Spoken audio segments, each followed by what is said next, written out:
Hello everyone, welcome to my YouTube channel. आज का हमारा टॉपिक है साधारण ब्याज। जनरली साधारण ब्याज का फॉर्मूला होता है मूलधन इंटू दर इंटू समय डिवाइड बाय 100। यहाँ पर दर परसेंट में होती है, इसलिए यहाँ पर 100 से डिवाइड किया जाता है। यह फॉर्मूला उम्मीद करता हूँ आप सभी को वो आता होगा। इसी फॉर्मूले को तोड़ मरोड़ कर हमने यहाँ पर मूलधन दर और समय का फॉर्मूला लिखा है। इसको रटने की कोई आवश्यकता है नहीं, ये इसी फॉर्मूले को तोड़ा है और उसको लिखा है। अब यहाँ पर मैं आपको एक चीज़ और बताता हूँ। मिश्रधन बराबर होता है मूलधन प्लस ब्याज। मिश्रधन यानी टोटल अमाउंट, वो होता है मूलधन प्लस ब्याज, प्रिंसिपल। और ब्याज प्रतिशत का फॉर्मूला होता है दर इंटू समय। ब्याज प्रतिशत मतलब किसी मूलधन एक्स पर कितने प्रतिशत ब्याज होगा, कोई दर और समय दे दिया हो तो अब देखते हैं, एक पहला क्वेश्चन देखते हैं हम कि रुपये 10,000 पर 2 वर्ष के लिए 5% की दर से साधारण ब्याज क्या होगा। तो यहाँ पर ये साधारण ब्याज का ये फॉर्मूला लगाते हैं हम। तो साधारण ब्याज में मूलधन हमें यहाँ पर दे रखा है 10,000 रुपये और दर दे रखा है 5% और टाइम दे रखा है 2 वर्ष और डिवाइड बाय 100। तो यहाँ पर 20 से 20 कैंसिल हो गए, ये हो गया 10 और ये हो गया 100। तो एक टोटल 1000 हो जाएगा रुपये, जो कि इसका साधारण ब्याज होगा।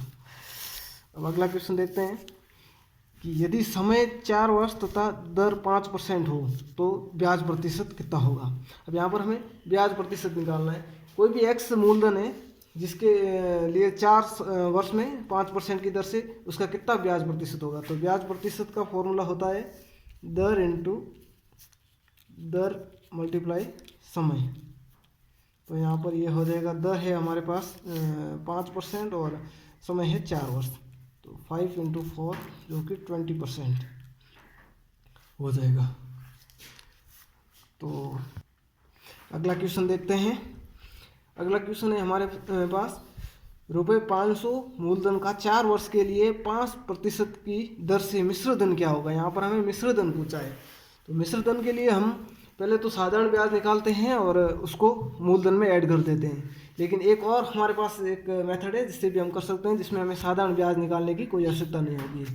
यहाँ पर ब्याज प्रतिशत हो जाएगा, ब्याज प्रतिशत बराबर होता है दर इंटू समय। दर है 5% और समय है 4 वर्ष, तो यह हो जाएगा 20%। इस 20% को हम 20/100 लिख सकते हैं, जो कि हो जाएगा 1/5। अब हमें यहाँ पर ब्याज निकालने की कोई आवश्यकता नहीं होगी। मिश्रधन निकालने के लिए हम इन दोनों को ऐड करते हैं, तो हो जाएगा 6 और इसमें ये नीचे वाला यही रह जाएगा। इसको मूलधन से गुणा कर देते हैं। तो यहाँ पर मूलधन दे रखा है हमें 500 रुपये मल्टीप्लाई बाई 6/5, ये हो जाएगा 600 रुपये। तो यहाँ पर हमें साधारण ब्याज निकालने की आवश्यकता नहीं होगी। तो अगला क्वेश्चन देखते हैं हम।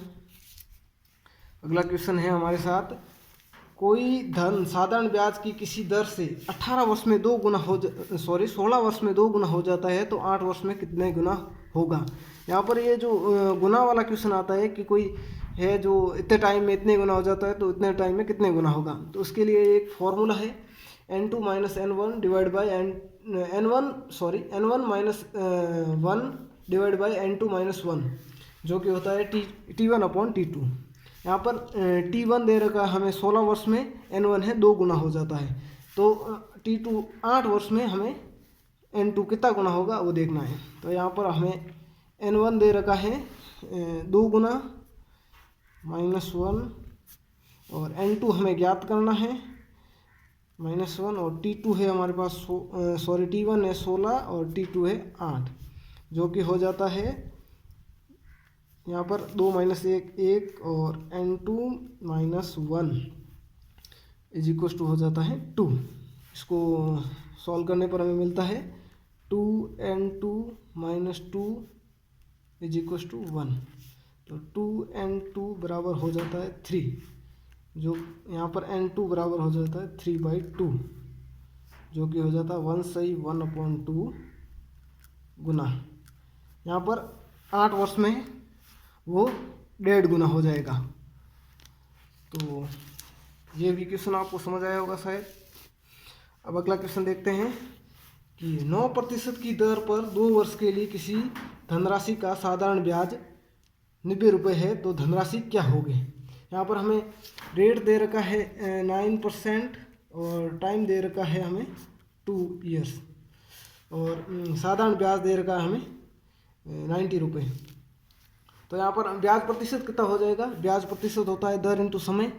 तो यहाँ पर दर दे रखा है 9 और समय है 2, तो यहाँ पर ब्याज प्रतिशत हो जाएगा 18, जो कि हमें दे रखा है 90 रुपये। यदि किसी धनराशि का 18% 90 रुपये है तो उसका 100% कितना हो जाएगा। तो 100% के लिए हम देखते हैं 19/18 × 100, यही होता है। अब इसको सॉल्व करते हैं, ये गया 5 × 100, तो ये हो जाएगा 500 रुपये। तो वो धनराशि होगी 500 रुपये।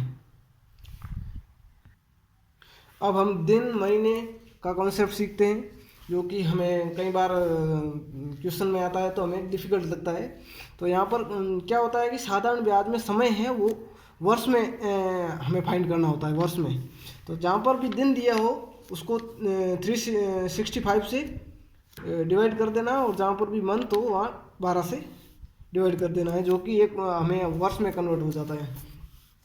तो यहाँ पर हमें एक छठा क्वेश्चन है कि 10,000 रुपये का 5% की दर से 73 दिन का साधारण ब्याज ज्ञात करो। यहाँ पर दिन दे रखे हैं, तो जनरली हमें जब ये सब पता नहीं होता है तो हमें बहुत ये क्वेश्चन है जो डिफ़िकल्ट लगता है।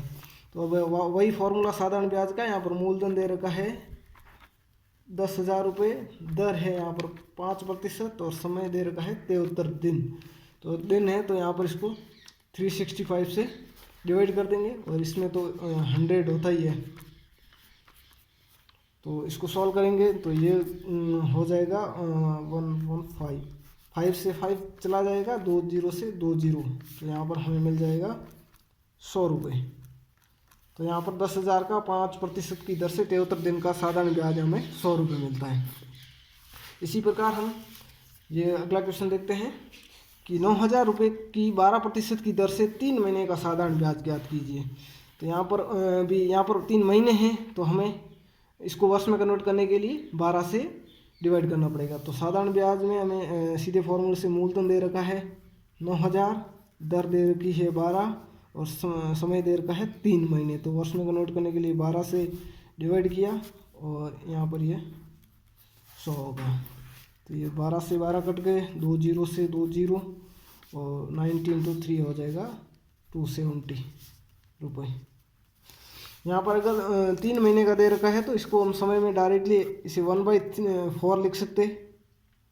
और अगर जो यहाँ पर 6 महीनों का टाइम दे रखा होता उसको 1/2, 9 महीनों का होता तो उसको 3/4 लिख सकते। तो उम्मीद करता हूँ आपको ये वीडियो पसंद आया होगा। इसी प्रकार के नए वीडियो देखने के लिए हमारे चैनल को सब्सक्राइब जरूर करें। आपका बहुमूल्य समय देने के लिए बहुत बहुत धन्यवाद।